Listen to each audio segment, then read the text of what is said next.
جی، پاکستان سے breaking news آ رہی ہے عمران خان کے بارے میں۔ جی، عمران خان کو پمس ہاسپٹل لے کے گئے ہیں۔ آپ کو پتہ ہوگا کہ آج سے 2-3 ہفتے پہلے ان کی آئز کا ایشو چل رہا تھا۔ اس کی ٹریٹمنٹ کرانے کے لیے لے کے گئے ہیں، اس کا سیکنڈ انجیکشن تھا۔ تو سیکنڈ انجیکشن کو لگ گیا اور میرے خیال سے دوبارہ اب اڈیالہ جیل کو منتقل کر دیا گیا۔ اس ٹائم پہ یہ بریکنگ نیوز چل رہی ہے ہر جگہ پہ، اور جو ہے گورنمنٹ والوں نے پریس ریلیز بھی جاری کیا ہے۔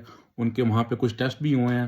اب اللہ کرے، آپ دعا کریں کہ ان کے ٹیسٹ وغیرہ جو باقی ہیں سارے صحیح آئیں، ان کے خالی آئی کی کلاٹ کا مسئلہ ہو، اور وہ بھی دعا کریں کہ آپ ٹھیک ہو جائیں، کیونکہ عمران خان جیسا آپ کو پتہ ہے کہ پاکستان کی جان ہے، پاکستان کی آن ہے، پاکستان کی شان ہے، اور ہم سارے عمران خان کو لائک کرتے ہیں۔ اور یہ سارے جو اس ٹائم پہ بیٹھے ہوئے ہیں، یہ سارے چور ہیں، فارم 47 کے پیداوار ہیں، اور یہ سارے چور ڈاکو ہیں۔ آپ نے دیکھ لیا کس طرح یہ جہاز خرید رہے ہیں، کس طرح یہ عوام کے ووٹ پہ ڈاکہ ڈالا ہے، اور کس طرح عوام کے خزانے پہ یہ ڈاکہ ڈال رہے ہیں۔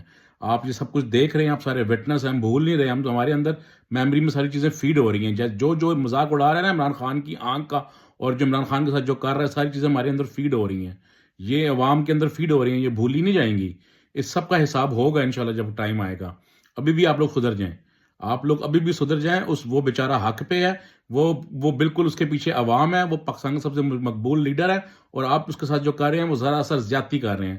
ہم خان کے ساتھ تھے، ہم خان کے ساتھ ہیں، ہم خان کے لیے کھڑے رہیں گے۔ آپ سب سے دعا ہے، آپ سب دعا کیجیے ان کے لیے، اور دعا کریں کہ وہ جلدی سے صحتیاب ہو جائیں، اور جن کا آنکھ کا ایشو ہے وہ ٹھیک ہو جائے، اور ان کو اللہ میاں ہدایت دے، اور ہمارے سروں سے یہ عذاب فارغ کرے اللہ میاں۔